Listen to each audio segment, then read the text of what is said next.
저는 어제 골로새서 3장 말씀을 통하여 위의 것을 찾는 삶이 무엇인지를 살펴보았습니다. 첫 번째는 땅에 있는 지체를 죽이는 삶이다. 두 번째는 분과 악의와 회방을 하지 않는 삶이다. 세 번째는 거짓말을 하지 않는 삶이다. 우리가 하나님께로부터 성도로 부르심을 받았다면 위의 것을 찾는 삶을 살아야 되는데, 우리가 예배 드리기 전에 우리의 삶을 돌아보며 오늘 하루도 이 말씀을 통하여 승리하시는 저는 주님으로 축복합니다. 오늘 말씀은 이사야서 66장 말씀과 골로새서 3장 12절로 25절 말씀입니다. 먼저 저는 골로새서 3장 말씀을 통해서 은혜를 나누고, 이사야 말씀은 한 절 말씀을 통해서 은혜를 나누도록 하겠습니다. 오늘 이 골로새서는요, 바울이 쓴 옥중서신 중에 하나입니다. 감옥에서 썼기 때문에 옥중서신이다 이렇게 말씀하고 있고, 그때 당시 골로서에서는 이단 사상이 많이 있었습니다. 그래서 이단 사상이 교회에 들어오면 교회가 힘들어지고 성도들이 흔들리니까 바울이 그 골로새 교인들을 보호하기 위해서 성도는 누구이며 성도로서 바른 신앙인의 삶은 어떻게 살아야 되는지를 오늘 기록하고 있습니다. 먼저 골로새서 3장 12절 말씀입니다. 한번 읽도록 하겠습니다. 그러므로 너희는 하나님이 택하사 거룩하고 사랑받는 자처럼 긍휼과 자비와 겸손과 온유와 오래 참음을 옷 입고, 말씀을 좀 보면 먼저 하나님께서 우리를 택하셨다는 거예요. 성도는 하나님이 택하신 사람인 줄 믿습니다. 수많은 사람 중에, 말씀을 좀 띄워주시면, 수많은 사람 중에 택하신 백성이 바로 성도라는 거예요. 두 번째는 하나님께서 거룩하게 구별하셨다는 겁니다. 세상에서 우리를 구별하셨어요.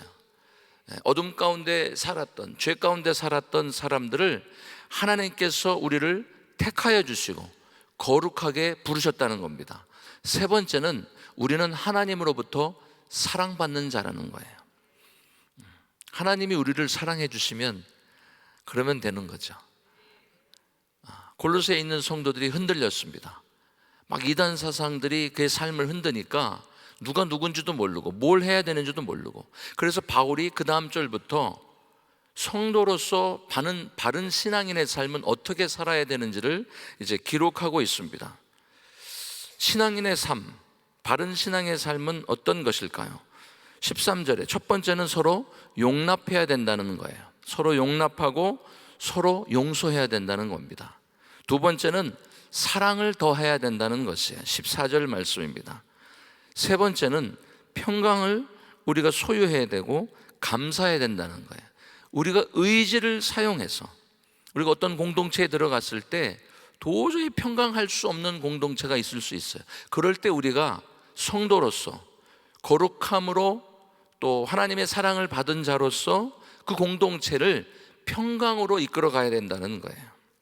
네 번째는 16절로 17절 말씀에 우리 안에 말씀이 풍성하게 거하고 하나님을 찬양하는데 감사함으로 찬양해야 된다는 거예요. 우리를 살려주시고 우리를 구해주시고 우리의 죄를 용서해 주시고 하나님이 나를 부르시고 선택하시고 그리고 거룩하게 구별하실 뿐만 아니라 하나님이 우리를 사랑하신다는 것을 깨닫고 감사함으로 주 앞에 예배해야 된다고 바른 신앙의 자세를 기록하고 있습니다. 그렇다면 더 가까운 인간관계는 어떻게 해야 될까요? 그 다음 절부터 바울이 기록하고 있습니다. 성도가 실천해야 될 바른 인간관계는 먼저 아내와 남편과의 사이입니다. 우리가 가정에서 남편과 아내의 사이가 돈독하고 사랑이 넘치고 은혜가 넘치고 서로 격려하고, 아멘, 그래야 된다는 거예요. 거기에서부터 시작이에요. 우리 가정교회 목자 목녀분들 중에 이 말을 잘 아실 거예요. 부부지간에 화목해야 그 가정교회 오는 식구들이 화목할 수 있습니다. 서로 위해주고 격려해주고, 아멘. 두 번째는 자녀와 부모 사이의 순종과 존중입니다. 부모이기 때문에 자녀들을 이렇게 훈육할 때에 강압적으로 하는 것이 아니고 하나님의 마음으로 자녀들을 사랑하고 축복하고 자녀들이 노엽지 않도록 잘 테이크해야 한다는 거예요. 그리고 역시 자녀들도 부모에게 또 순종해야 됩니다. 아멘. 세 번째는 종과 상전과의 관계입니다. 22절로 25절입니다. 눈가림같이 하지 말아야 된다. 죽게 하듯 해야 된다. 우리가 다 알고 있는 내용인데 우리가 거룩한 백성으로 성도로 부르심을 받았다면 이와 같은 신앙인의 삶의 자세와 인간관계를 가져야 된다고 오늘 골로새서에서 말씀하고 있습니다. 이사야서 66장을 한번 보도록 하겠습니다. 저는 오늘 한 절 말씀을 이사야서 66장 2절로 가졌습니다. 함께 읽도록 하겠습니다. 나 여호와가 말하노라. 내 손이 이 모든 것을 지었으므로 그들이 생겼느니라. 무릇 마음이 가난하고 심령에 통회하며 내 말을 듣고 떠는 자 그 사람은 내가 돌보려니와. 저는 이 말씀을 묵상하면서 바른 예배자의 삶의 기준이 이 말씀 안에 있는 것을 발견하였습니다. 먼저 중요한 것은 내가 하나님 앞에 마음이 가난한가. 이 마음이 가난하다는 것은 물질의 소유하고도 연결되어 있습니다. 물론 물질이 많아도 마음이 가난할 수가 있습니다. 그런데 우리가 이민생활하면서 물질이 없어서 곤란한 적이 많이 있었죠. 뜻하지 않게 또 돈을 빌려줬는데 받지를 못하거나, 혹은 물질이 없어서 아이들을 공부를 못 시키거나, 혹은 또 음식이 부족해서, 또 아니면 의료 혜택을 못 받는 이런 여러 가지 어려움을 겪을 때에 자동으로 우리가 기도하죠. 하나님 주시옵소서. 제가 지금 이렇게 고상하게 표현하는 것 같아도 참 돈이 없어서 아파트에 쫓겨난 분도 있고 차를 뺏긴 분도 있고 막 뜻하지 않게 공동체에 있는 사람들과 다툰 분들도 있고, 그 물질이 갖고 있는 힘이 대단합니다. 그런데 그 물질이 많으면 많을수록 신앙도 깊어지고 은혜도 있고 또 믿음이 많아지면 참 좋은데, 그런 분들 우리 교회 많이 계시죠, 그렇죠? 근데 교회 밖에는 그런 분들이 좀 없는 것 같아요. 그러니까 물질이 없어지면 마음이 가난해져요. 그 가난한 상태에서 우리가 깊이 생각해야 될 건 뭐냐면 우리의 마음이 얼마나 가난하느냐 이거예요. 내 심령이 세상 것들로 가득 차 있고 내 심령이 하나님이 기뻐하시지 않는 것으로 가득 차 있다면 우리의 마음은 가난해질 수가 없습니다. 그래서 하나님은 내 심령 속에 채워져 있는 세상 것들을 제하여 버리시기 위해서 가끔은 우리가 갖고 있는 중요하다고 여기는 그 물질들을 다른 장소로 옮기시는 작업을 합니다. 그때 우리가 하나님 앞에 무릎 꿇습니다. 하나님 도와주세요, 살려주세요. 이때 이사야서 66장을 기록할 당시에 이스라엘 사람들은 우상을 숭배했습니다. 하나님께서 엄청나게 축복하셔서 성전을 지었죠. 하나님이 명령하신 게 아니고 다윗이 짓기를 원했지만 하나님이 그 아들 솔로몬 때에 그 솔로몬 성전을 짓도록 허락하였습니다. 1000번째 예배를 마치고 그 하나님의 영광이 그 솔로몬 성전에 넘쳐나는 것을 보고 동시대에 그 자리에 제사 지냈던 모든 사람들이 하나님의 그 위엄과 영광에 엄청난 은혜를 받았어요. 그래서 성전 중심으로 그들은 살았습니다. 이때까지는 아무 문제가 없었어요. 근데 문제는 뭐냐면 예배하고 제사할 때에 눈먼 것, 저는 것, 하나님이 기뻐하시지 않은 제물을 습관적으로 드렸다는 거예요. 그러면서 제사가 무너지니까 하나님과의 관계가 무너지고 결국은 이스라엘이 멸망하게 된 것입니다. 2절 말씀을 다시 한번 보도록 하겠습니다. 하나님이 돌보시는 분들은 누구입니까? 무릇 마음이 가난하고 심령이 통회하며 하나님 말씀 앞에 듣고 떠는 자, 그들을 하나님께서는 돌보신다고 말씀하고 있습니다. 결국은 하나님의 말씀에 대한 태도와 자세가 하나님을 사랑하는가를 결정하는 것입니다. 아멘. 그들에게 예배할 수 있는 성전이 없었기 때문에 멸망했습니까? 아닙니다. 이 세상에 솔로몬 성전만큼 엄청난 성전은 없었어요. 그러나 그들은 하나님 앞에 드리는 그 제사와 예배를 소홀히 하기 시작했습니다. 계속 습관적으로 예배를 드린 거죠.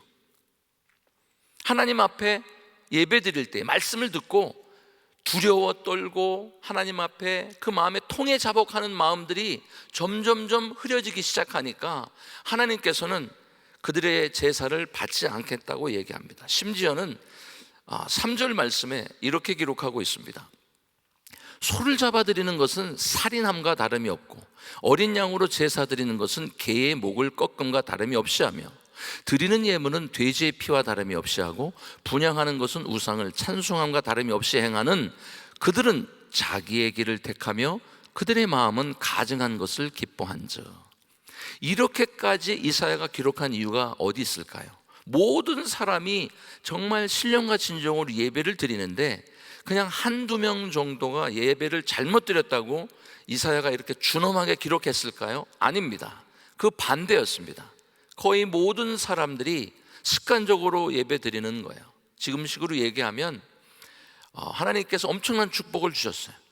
수십만 불, 수백만 불, 수천만 불. 근데 몇 천 불, 몇만 불 벌을 때는 11조와 10의 2조를 감사함으로 드리는데 이게 액수가 많아지니까 어려워지는 거예요.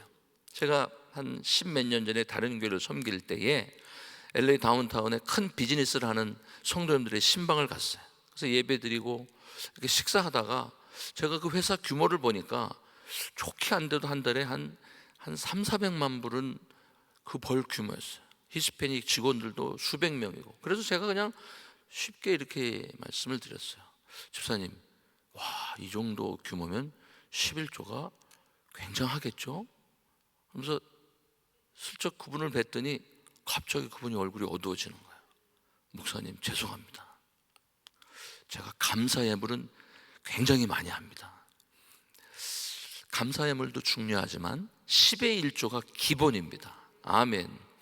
그러니까 이때 당시에 엄청나게 많은 은혜를 받은 사람들, 특별히 소를 드려야 될 엄청난 은혜를 받은 분들이 점점 소를 드리지 않고 양을 드리는 거예요.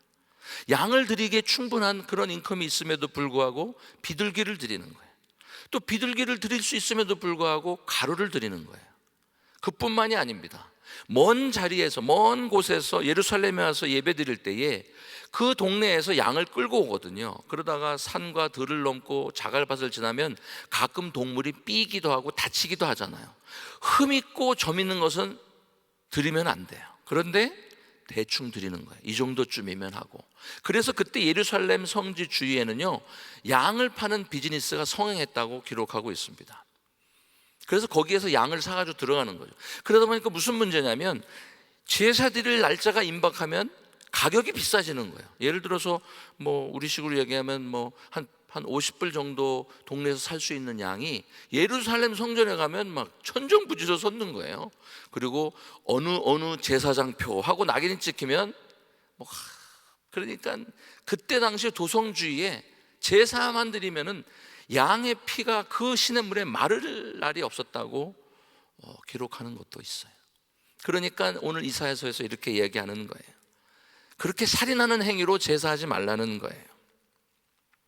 그런데 하나님께서는요, 은혜를 베푸셔서 택하신 백성들 중에 남는 자들이 있다고 말씀하십니다. 그리고 그 남은 자들을 통하여 이제 하나님께서는 제사장과 레인을 삼아서 하나님이 사용하시겠다고 말씀합니다. 이사야서 66장 20절로 21절입니다.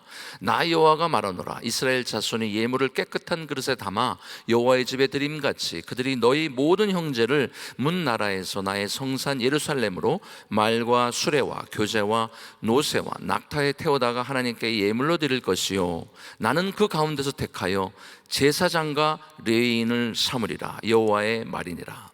원래 제사장은 대물림이었습니다. 제사장의 가족의 자녀들이 제사장이 되는 거예요. 그런데 이제 원래 드리는 대로 제사장을 뽑지 않고 다른 곳에서 하나님이 주의 종을 세우겠다고 말씀하시는 거예요.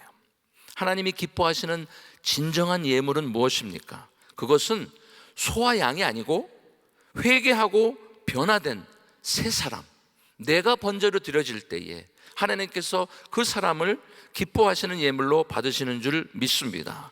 아멘. 말라기서 1장 8절에 보면 그때 당시의 예배가 어땠는지를 다시 기록하고 있습니다.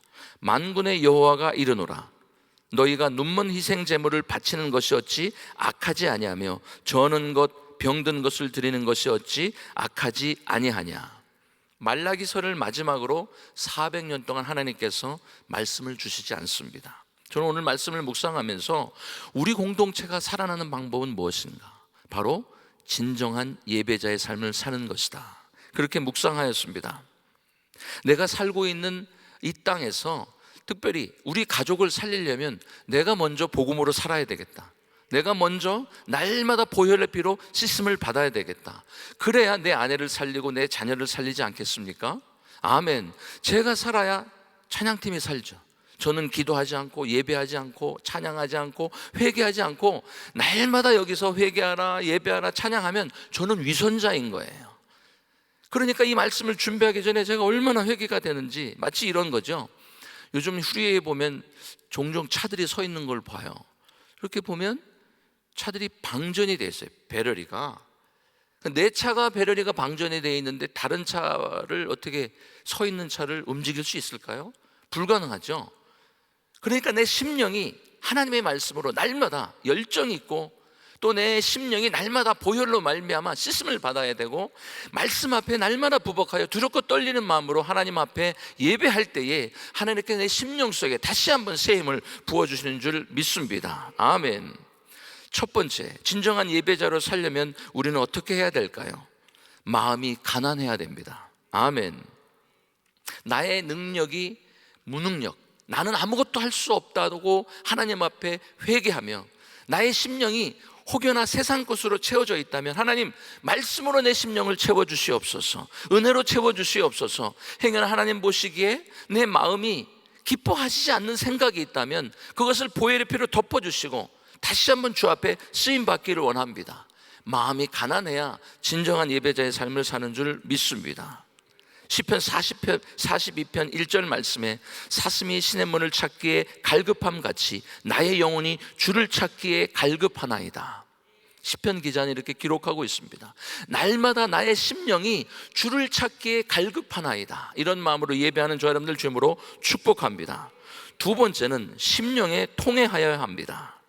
심령에 통회한다는 것은 무엇입니까? 자신이 저지른 죄에 대한 가슴 저미는 슬픔과 깊은 후회와 참회가 있어야 된다는 거예요. 다윗이 그랬습니다.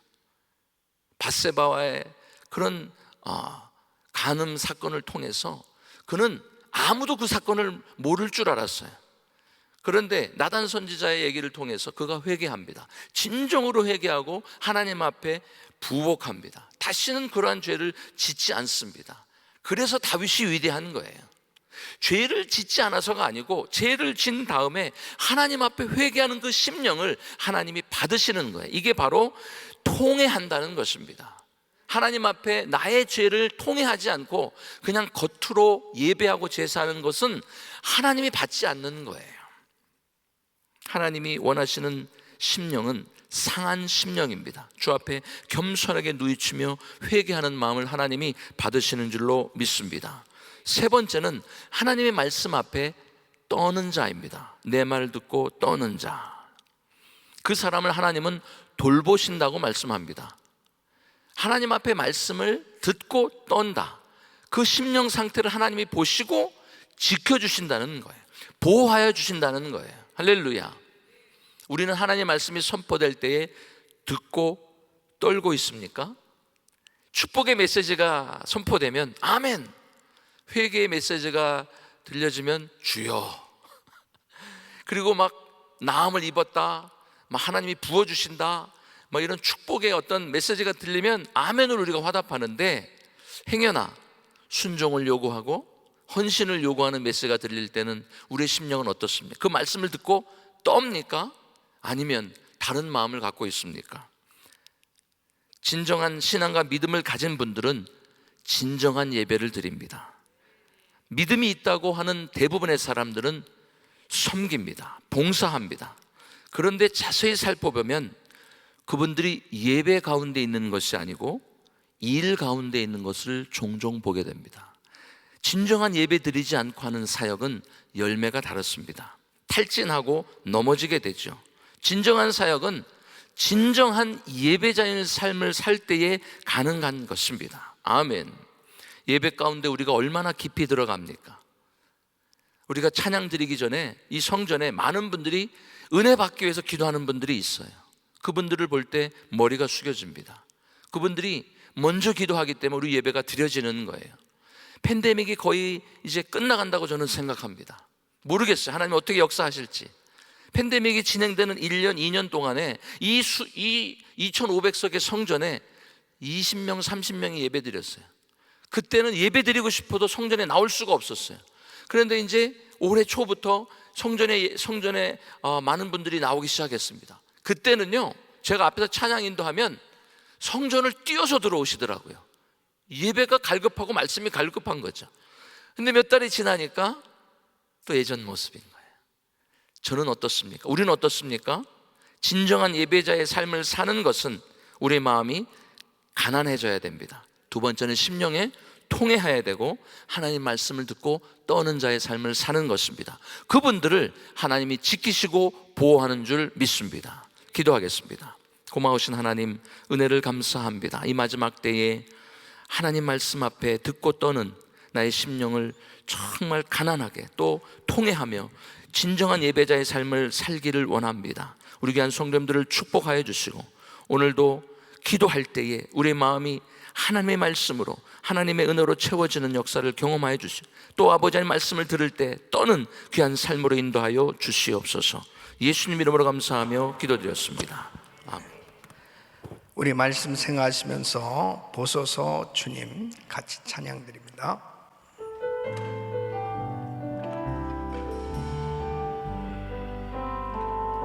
보소서 주님 나의 마음을 사랑한 것 하나 없습니다. 그러나 내 모든 것 주께 드립니다. 사랑으로 안으시고 날 새롭게 하소서. 보소서 주님 나의 마음을 선한 것 하나 없습니다. 그러나 내 모든 것 주께 드립니다. 사랑으로 안으시고 날 새롭게 하소서. 두 손 높이 드시고 내게 주소서. 내 아버지 주님 마음 내게 주소서. 나를 향하신 주님의 뜻이 이루어지도록 주님 마음 내게 주소서. 주님 마음 내게 주소서. 내 아버지 주님 마음 내게 주소서.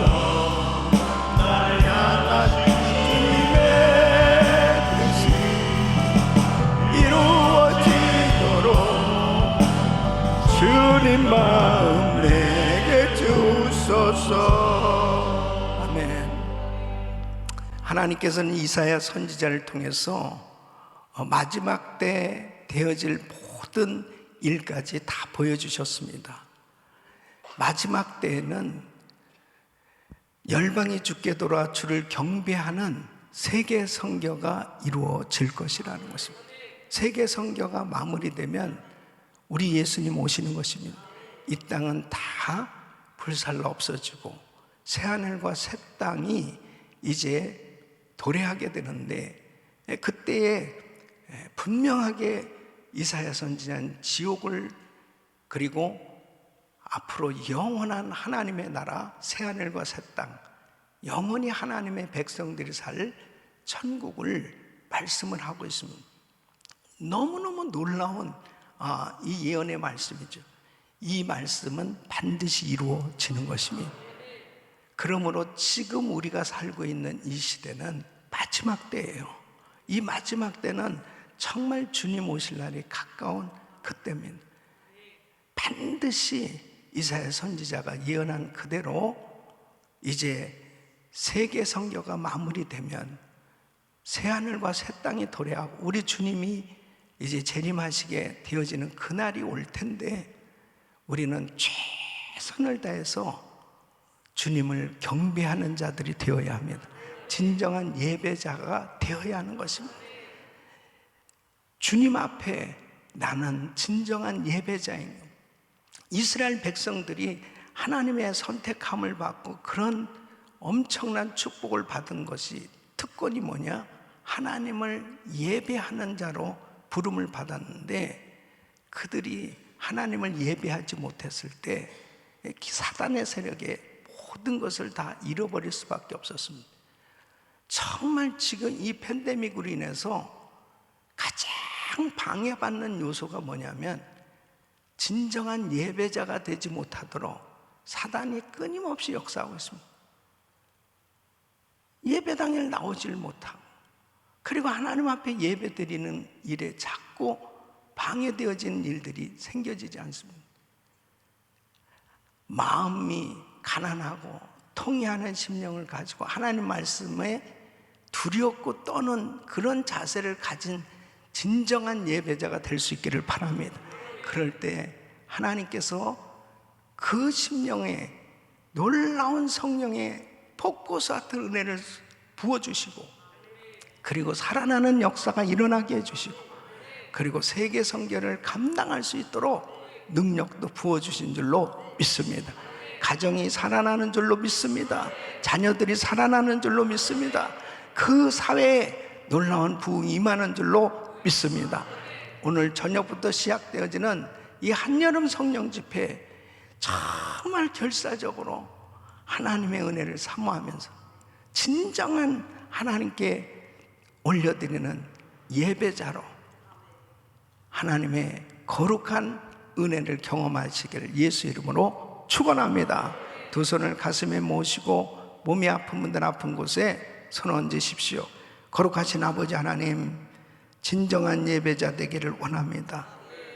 열방이 주께 돌아와 주를 경배하는 세계의 선교가 마무리되면 우리 예수님 오시는데, 지금이 바로 이 마지막 때입니다. 아버지 하나님, 마음이 가난하게 통회하는 심령이 되게 하여 주옵소서. 하나님 말씀을 듣고 떠는 하나님의 말씀을 경외하는 심령이 되게 하여 주셔서 하나님의 말씀 가운데 주의 음성이 들려지게 하시고, 그리고 그 말씀에 순종함으로 말씀의 부흥이 일어나게 하여 주시옵소서. 역사하여 주시옵소서. 오늘 저녁부터 있을 한여름 성령 집회에 하나님께서 귀한 주의 사자를 보내셨사오니 말씀하여 주시옵소서. 하나님의 말씀 가운데 주의 음성 듣길 원하며 모든 심령이 회복되게 하여 주시옵시고 치유받게 하여 주시옵시고 하나님의 영광을 보는 귀한 성회가 되게 하여 주시옵소서. 강사 목사님에게 큰 은혜를 베풀어 주셔서 귀한 말씀 평생 잊을 수 없는 꿈만 같은 은혜의 성회가 되게 하여 주시옵소서. 연약한 육신들 이 시간 안수하여 주시사 깨끗게 하여 주시옵소서. 내가 나사렛 예수 그리스도로 명하노니 모든 코로나 바이러스 소멸될지어다. 소멸될지어다. 후유증 사라질지어다. 모든 병만은 떠나갈지어다. 암세포는 없어질지어다. 모든 종양은 없어져라. 모든 수치는 정상이 될지어다. 이 불치병 깨끗한 바를 지어다. 주여, 간절히 사모하며 기도받는 성도들에게 이 시간도 은혜를 부어주시사 강건케 하여 주시옵소서. 역사하여 주시옵소서. 병든 자의 손은 즉 나으리라 하셨사오니 주여 만져 주시옵소서. 아버지 하나님, 우리 자녀들도 오늘 드려지는 모든 성에 큰 은혜를 베풀어 주셔서 우리 온 가족들이 은혜 받는 축복 성회가 되게 하여 주시옵소서. 이제는 우리 구주 예수 그리스도의 은혜와 우리 하나님 아버지의 그 무한하신 사랑과 성령님의 감동, 감화, 교통, 충만하신 은총이 마지막 때 되어질 모든 예언된 일들이 하나씩 다 이루어지는 이 사실을 깨닫고 어느 때다 진정한 예배자로 하나님 앞에 온전히 드려지길 원하는 모든 성도들 머리 위 이제로부터 영원토록 함께 있을지어다. 아멘.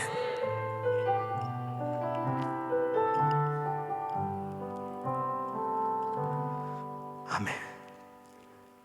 기도하실 자리 잡으시고 오늘 저녁 7시 반 오늘 저녁부터 귀한 성회가 열려집니다. 강사 목사님 위해서 간절히 기도하시고 또 우리 자녀들 집회도 있으니까 우리 자녀들 집회를 위해서도 기도해 주시고 우리 온 가족들이 은혜 받아야 됩니다.